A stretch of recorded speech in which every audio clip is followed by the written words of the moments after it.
Seja muito bem-vindo a mais uma aula do curso preparatório CPA20 que mais aprova em todo o Brasil. Eu sou o Bruno Piacentini, sócio da Mi Banco Educação, e vim lembrar você que nesta playlist você tem acesso a todas as aulas do edital CPA20 para a sua preparação. Você pode complementar os seus estudos e a sua preparação na plataforma Eu Me Banco, onde você tem acesso a mais de 1000 questões de múltipla escolha com respostas em vídeo, onde o nosso intuito é ter questões muito difíceis para treinar a sua capacidade de raciocínio e principalmente para você treinar difícil e a prova ficar simples. Além disso, nós te damos um caderno de questões dissertativas, algo completamente diferente que vai ajudar você a memorizar o conteúdo. E você terá acesso também ao nosso suporte especializado de WhatsApp com professores para tirar qualquer dúvida que você tenha.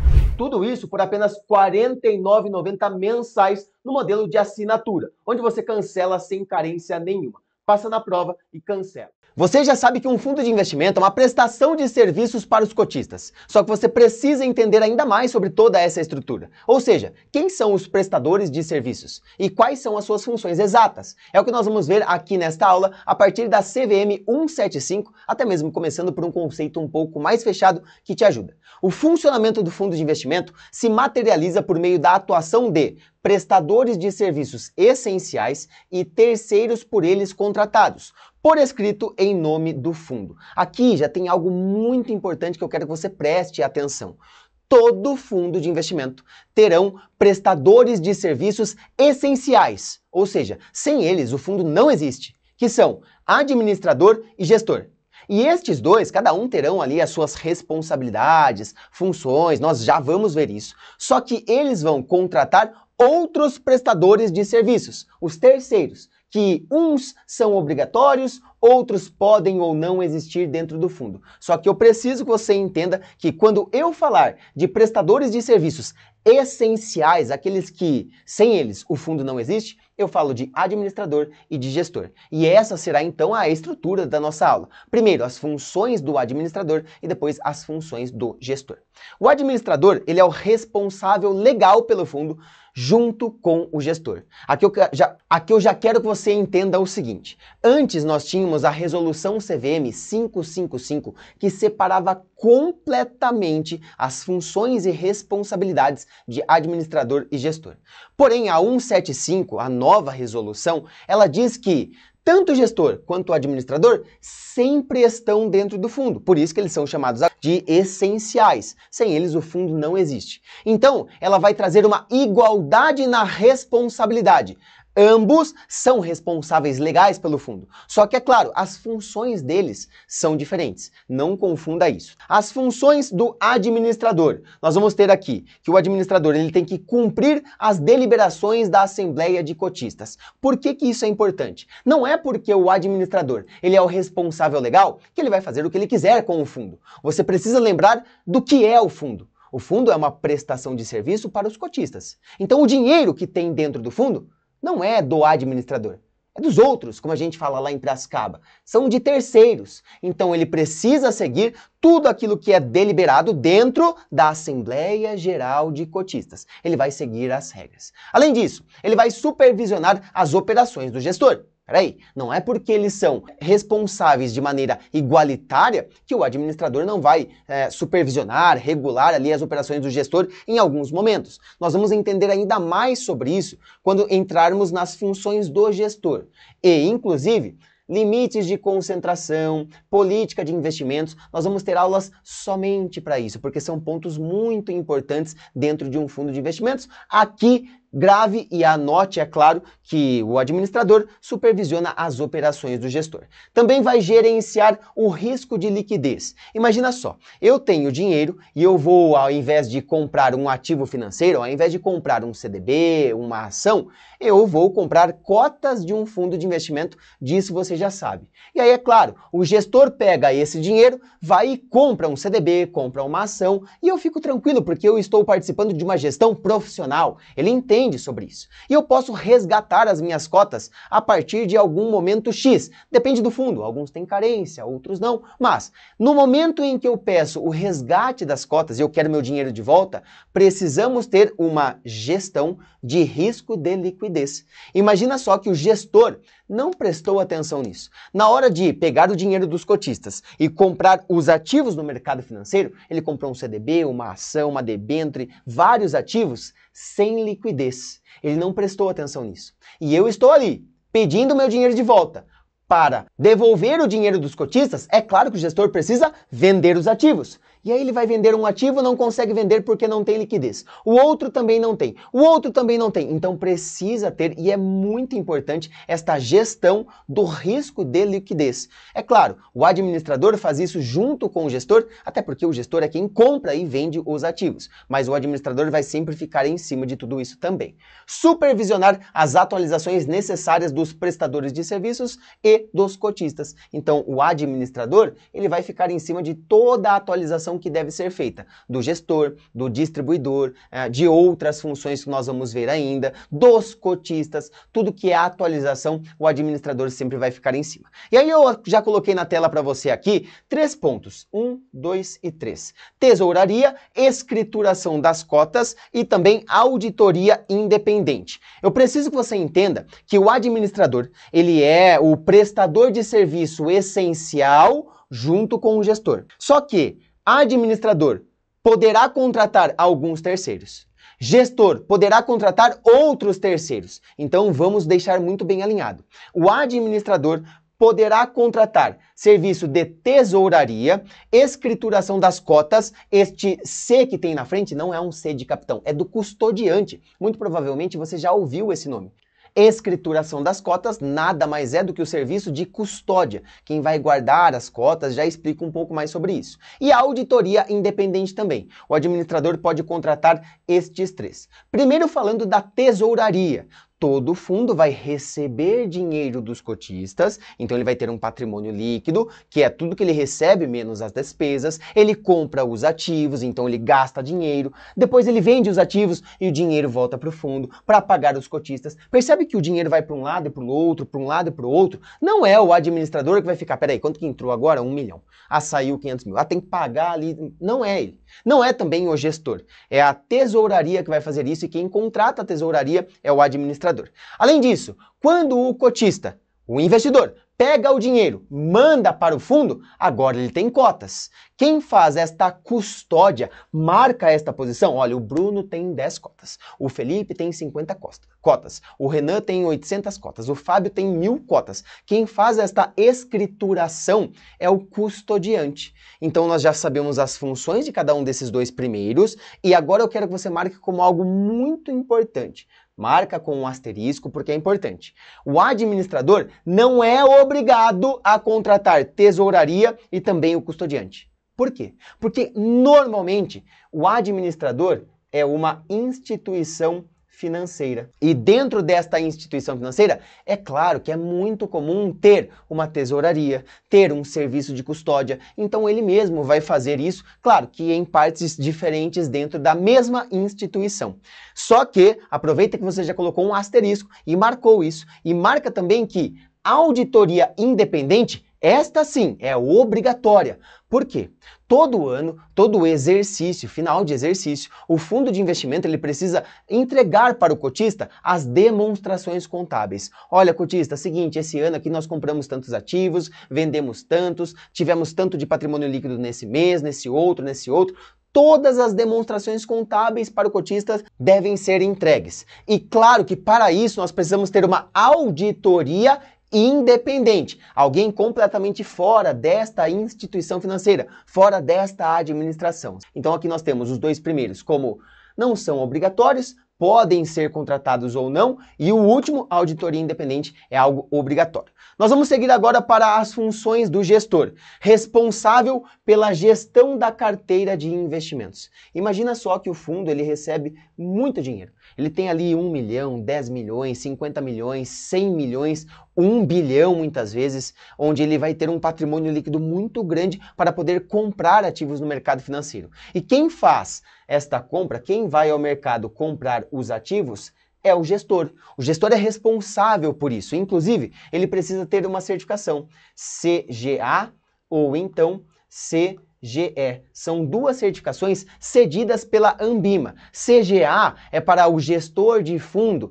de ações, renda fixa, multimercado, cambial, que são aqueles fundos mais tradicionais. CGE são para gestores de fundos estruturados, como fundo imobiliário, FDIC, FIP, que são os fundos de participações, e outros fundos estruturados, até como ETF. Então, só para que você saiba um pouquinho sobre a certificação para o que ela serve. Mas, lembre para essa aula que o gestor é o responsável pela compra e venda. Ou melhor, marca que isso é importante, tá? Um termo que a prova pode trazer. O gestor é responsável pelo investimento e desinvestimento dentro do fundo. O que é desinvestimento? O gestor pega o dinheiro e compra um ativo para a carteira. É um investimento. E aí tem um monte de cotistas ali gritando, ligando, batendo na porta que querem o dinheiro de volta, querem o resgate. O gestor precisa olhar para a carteira e fazer o desinvestimento, vender o ativo para receber o dinheiro e pagar então os cotistas. Isso é um termo técnico que a prova pode trazer também.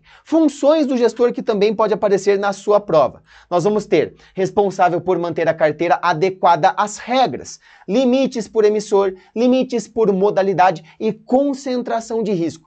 Tudo isso daqui nós vamos ver em aulas separadas porque é muito importante. Mas, para que você tenha uma boa ideia também, eu tenho uma carteira do fundo, certo? O gestor pega o dinheiro aqui do fundo e vai para o mercado. Imagina que maravilha, com R$1 milhão, com R$1 bilhão, ir para o mercado comprar CDB, ações, LCA, debêntures, títulos públicos federais. Então ele vai comprando vários ativos, ele compra aqui uma ação, 2 ações, 3 ações, 4 ações, só que ele não quer só isso, ele compra também um título público federal, outro e outro. E aí ele olha para o mercado e compra uma debênture, outra debênture, olha também para o mercado e compra um CDB, ele vai comprando vários ativos. E perceba que cada ativo tem uma cor diferente aqui no nosso desenho.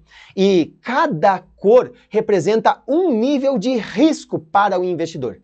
E não é aleatório. O gestor não pode fazer isso de qualquer maneira. Ele tem regras a seguir. Regras com limites por emissor, emissor da dívida. Eu pintei aqui de laranja, por último, CDB. O CDB é um título de renda fixa emitido por bancos. Eu pintei de vermelho aqui uma debênture. Quem que emite uma debênture? Uma empresa não financeira. Então existe toda uma limitação para esses emissores. Existe também uma limitação por modalidade. O fundo, o gestor, ele pode inclusive colocar aqui dentro da carteira, vou colocar de preto aqui, ó, cotas de outros fundos. Ele pode fazer isso.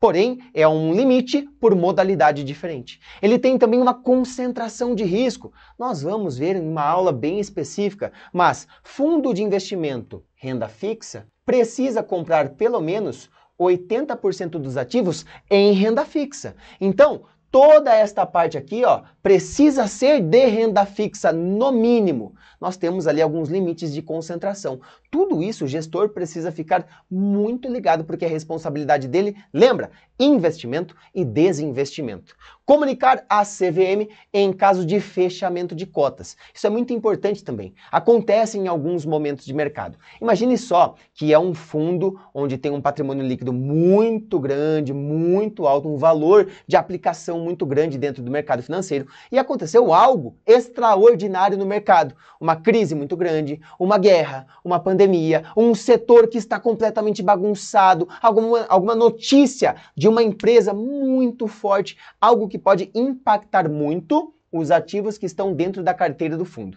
E aí nós temos aqui vários ativos, né? Vários ativos dentro da carteira do fundo e aqui fora nós temos os cotistas, vários cotistas. Estes cotistas, eles podem, por conta desta notícia, meu Deus do céu, agora ferrou, o fundo vai se desvalorizar, eu vou perder todo o meu dinheiro. Pelo amor de Deus, eu quero o meu dinheiro de volta. E muitos cotistas pedem no mesmo momento, no mesmo dia, o dinheiro de volta. O que o gestor precisa fazer? Desinvestir.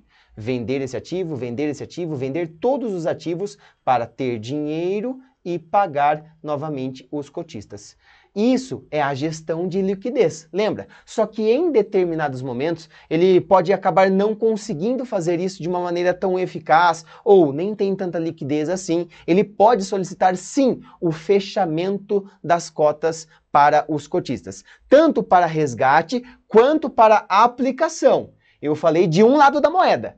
resgate das cotas. Agora, imagina só o seguinte fator. Eu tenho aqui vários investidores, certo? E aqui eu tenho um fundo muito bom, um fundo muito famoso, onde o gestor é o melhor gestor do mercado, ele compra os melhores ativos, ele tem as melhores estratégias. Este fundo dele ali sempre tem as maiores rentabilidades. E estes dois cotistas aqui representam milhares de investidores que querem muito entrar nesse fundo. Só que o fundo não está aberto. O fundo está fechado. De repente, o fundo abre para novos cotistas. E aí, muitas pessoas querem entrar no fundo, então. Isso não é bom?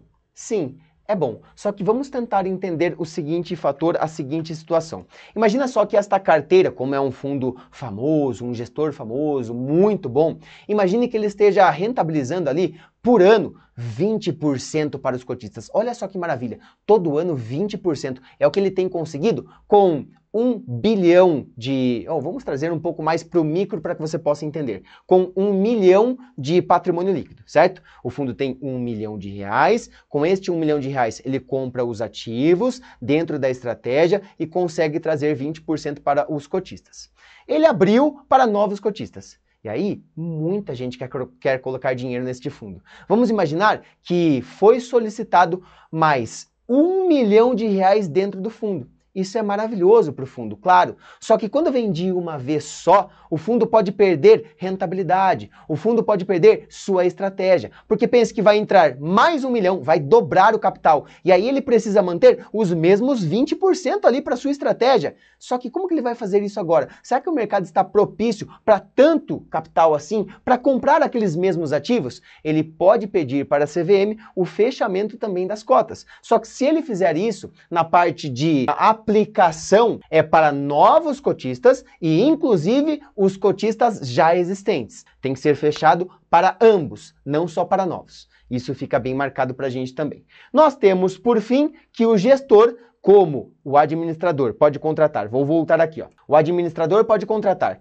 tesouraria, escrituração, né, que é o custodiante, e também auditoria independente. Nós temos que o gestor poderá contratar distribuidor, classificadora de risco e cogestão da carteira. Aqui nenhum destes são obrigatórios, até porque a gestora também pode ser uma instituição financeira e ter todos esses serviços. Distribuidor é aquele que vende a cota para o cotista, para o investidor. Imagina só que você tem R$1.000 e quer comprar cotas de um fundo de investimento. Você vai dentro de uma agência, você liga para uma instituição financeira, algum profissional vai recomendar para você produtos. Olha, compra cotas desse fundo porque ele é muito bom. Ou seja, esse profissional está distribuindo as cotas para o investidor. Classificadora de risco. Quando nós temos um fundo renda fixa, nós temos vários ativos de renda fixa. E é normal que esses ativos eles tenham uma classificação de risco pelas agências de rating. Significa ali a parte de classificação de risco de um ativo, de uma empresa. O gestor ele pode contratar uma classificadora de risco para a carteira do seu fundo, para o seu fundo como um todo. E claro, ele pode contratar uma cogestão da carteira. Normalmente isso pode acontecer para aqueles fundos que tenham várias subclasses de cotas. Lembra? Eu tenho um fundo de investimento, aí eu tenho aqui a cota de renda fixa e eu tenho várias subclasses de cotas. Eu sei que nós não falamos a fundo ainda sobre isso. Eu vou ter uma aula só para explicar isso daqui para você também, de uma maneira cada vez mais eficaz, mas se eu tenho várias subclasses de cotas, eu tenho várias alocações diferentes. Então o gestor pode não dar conta sozinho. Bom, já sei, eu vou contratar uma outra gestora para que faça também a gestão aqui junto comigo. Isso pode acontecer. Então, resumidamente, eu tenho na tela aqui agora para você administrador e gestor. Quem que eles podem contratar, já que cada um poderá contratar um tipo de serviço. Só que eu quero fazer um exercício com você agora também, de trazer você aqui para o Flipchart. Eu sei que você estava com saudades, né? Eu também sinto muita falta do Flipchart nas aulas. Eu não gosto de ficar fechado no slide, só slide, porque eu sei que você retém mais o conteúdo quando você desenha o fluxo junto comigo. Porém, algumas aulas é um pouco mais necessário nós ficarmos mais fechados no slide, porque são informações que já precisam estar escritas para que a gente possa ter um melhor entendimento na explicação. Mas agora eu quero trazer aqui para você um pouquinho do fluxo. Deixa eu ver aqui, eu não testei a caneta, vou confessar para você a vida real, não testei as canetas, vou testar agora para você aqui. Essas daqui estão pegando pra caramba. Eu vou desenhar para você, então, o fluxo de como funciona um fundo de investimento. Vamos pensar no seguinte, ó. Vamos pensar aqui que eu tenho Bruno e Felipe, certo? Bruno sou eu e Felipe é o meu irmão, perfeito? Felipe aqui é o meu irmão. Nós temos o quê? Nós temos dinheiro, lembra? Tenho dinheiro aqui e eu tenho dinheiro aqui. Porém, tanto o Bruno quanto o Felipe não têm tempo de olhar investimentos, não têm tempo de olhar para o mercado como um todo. Então, nós vamos fazer o seguinte, ó, nós vamos juntos aqui, cada um vai fazer uma alocação individual, mas no mesmo fundo. Só que para alocar dinheiro no fundo de investimento, do que eu preciso mesmo? Verdade, eu preciso de um distribuidor. Ó. Alguém vai distribuir as cotas desse fundo. Então aqui agora sim o dinheiro vai chegar até o fundo de investimento, perfeito? Então este fundo de investimento, ele tem toda uma estrutura como nós acabamos de ver. Administrador, gestor, custodiante, vários.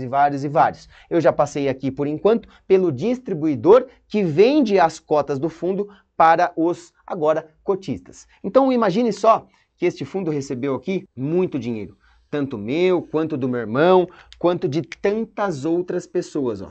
Aqui tem todo o dinheiro do fundo e este fundo tem, é claro, como prestadores de serviços essenciais, o administrador e também tem o gestor, certo? Administrador e gestor sempre estão aqui dentro do fundo. Só que é claro, sabe este dinheiro e este dinheiro aqui, eles saíram de Bruno e Felipe e foram para o fundo. Quem é que contabilizou isto mesmo? Você tem que lembrar que quem contabiliza a entrada de capital aqui no fundo é o serviço de tesouraria. Tesouraria. O tesoureiro do fundo, que ele pode ser contratado ou não. Lembra, tanto este quanto este não são obrigatórios, porque a própria administração, a própria gestão podem ter estas pessoas jurídicas também para fazer esta parte de tesouraria, de distribuição, inclusive é o que é o mais comum, já que administrador e gestor são ali bancos normalmente, e dentro de um banco eu tenho esses dois serviços também. Mas, só para colocar os nomes certinhos para que você entenda como funciona o fundo, como funciona o fluxo, o dinheiro sai aqui do investidor, vai para o fundo e é a tesouraria que marca. Olha só, o Bruno colocou lá tantos mil-reais, o Felipe colocou lá tantos mil-reais. Vamos marcar aqui para saber quanto que o fundo tem. Este dinheiro vai passar então pela mão do gestor. O gestor é o craque do time, é o camisa 10. Eu sempre vou falar isso para você. A gente pensa no gestor como camisa 10 de um time de futebol. Por quê? Porque é esse cara aqui que é o responsável por comprar o ativo certo, por vender o ativo na hora certa para que ele traga rentabilidade para os investidores. Então o gestor pega todo o dinheiro do fundo e vai ao mercado comprar ativos financeiros. Somente ativos financeiros?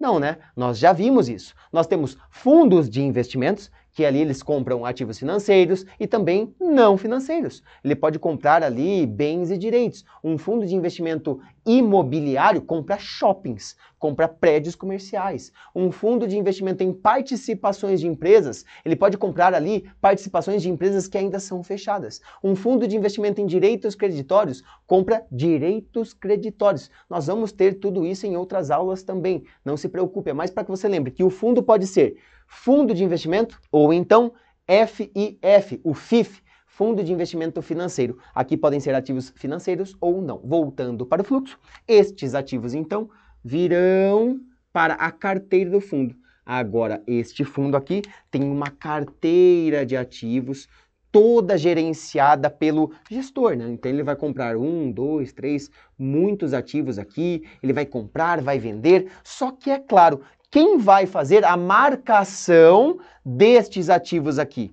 Os ativos estão aqui agora na carteira do fundo e o custodiante entra aqui para fazer a escritura das cotas, para marcar a posição de cada um dos ativos. E aqui tem um detalhe muito importante que eu quero ressaltar com você também. A sua prova pode cobrar quem é o responsável pela marcação a mercado dentro de um fundo de investimentos. Por quê? O fundo ele tem vários ativos. Concorda comigo? Cada ativo tem um preço. O preço desses ativos impacta no patrimônio líquido e, consequentemente, no valor da cota.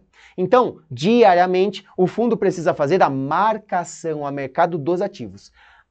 Presta atenção, a responsabilidade da marcação a mercado é do administrador, mas, na prática, ele delega para o custodiante. Porque olha só, o custodiante vê os ativos passando para cá, vê os ativos saindo para cá. O custodiante tem contato com os ativos com mais facilidade. Então ele acaba fazendo na prática a marcação ao mercado. Mas se a prova perguntar de quem é a responsabilidade, do administrador. Não confunda. E é claro, se o gestor comprou ativos aqui para o fundo passa para cá o que? Nós sabemos que todos os cotistas, né, eles possuem, então, cotas. Eles têm cotas, não tem mais dinheiro. E quem faz também a marcação de quantas cotas que o Bruno tem, quantas cotas que o Felipe tem, também é o custodiante. Perfeito. Aqui nós matamos boa parte do fluxo dentro de um fundo de investimentos. Só que nós sabemos que dentro do final de um exercício, o fundo ele tem ali um documento, né, que ele precisa entregar para os cotistas,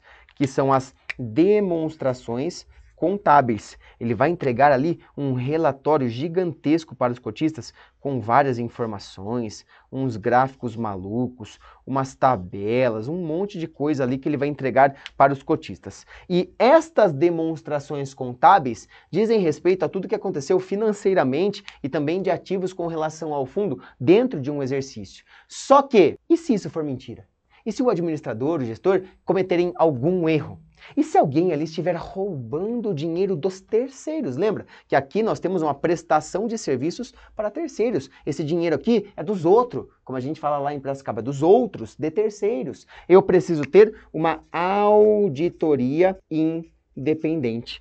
Claro, esta auditoria independente vai auditar todas as demonstrações contábeis do fundo para dizer que isso tudo está certo e os investidores podem seguir tranquilos. Lembra que este aqui é o único que precisa obrigatoriamente ser contratado. Obrigatoriamente. Tem que ser independente. Imagina só, o administrador é a instituição financeira A. A instituição financeira A, o Banco Santander, o BTG, a XP, fazem a administração, a gestão desse fundo. Aí quem que vai conferir se está tudo certo? O próprio banco? Não, precisa ser alguém de fora. Mas este e este podem ou não existir dentro do fundo, porque estes dois aqui têm autonomia, muitas vezes, se forem instituições financeiras, se forem bancos, para fazer também todas as funções. Assim a gente fecha esta aula de prestadores de serviços dentro de um fundo de investimento. Eu espero que você tenha gostado dessa aula aqui, aprenda todos os fatores, porque é muito importante para a sua prova, e nós vamos estar juntos na próxima aula falando ainda mais sobre fundos de investimentos. Ei, tá gostando desse conteúdo gratuito? Então faz o seguinte, compartilha para todo mundo que está estudando para a CPA 20, que eu quero todo mundo aprovado, assim como você. Não se esqueça que na plataforma de estudos da IOM Banco, você conta com mais de 1000 questões de múltipla escolha para você fixar bastante o conteúdo e também entender a linguagem da prova. Além disso, a plataforma conta com um suporte especializado de professores para te auxiliar, tirando todas as dúvidas que você tiver durante o seu caminho até a aprovação. O link para você se inscrever está aqui embaixo na descrição e você se inscreve por apenas R$ 49,90 mensais, modelo de assinatura mensal, onde você cancela quando você quiser.